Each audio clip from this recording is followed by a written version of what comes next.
Welcome to the Genius Factory. Enjoy the video. In this video, I will explain how to file exempt on your W-4 online. Filing exempt means your employer will not withhold any federal income tax from your paychecks.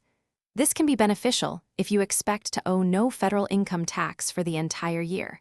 We will guide you through the process to determine if you qualify and how to update your W-4 form electronically. It's an easy guide to help you manage your tax withholding. To qualify for exempt status, you must meet two key conditions set by the Internal Revenue Service.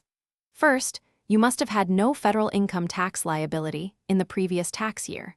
Second, you must anticipate having no federal income tax liability in the current tax year. This typically applies if your income is below the standard deduction for your filing status, ensuring you owe zero federal income tax. Filing exempt online is straightforward.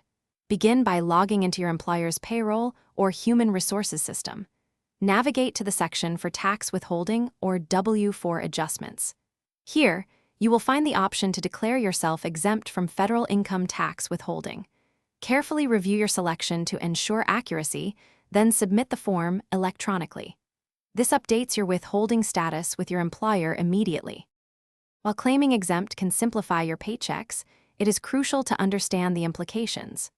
No federal income tax will be withheld, so ensure you truly qualify to avoid a tax bill later. Remember, this exemption only applies to federal income tax. You might still owe state or local taxes. Always review your W-4 form each year, especially if your financial situation changes, and seek professional advice if unsure. Thanks for watching. If you found this helpful, don't forget to like and subscribe.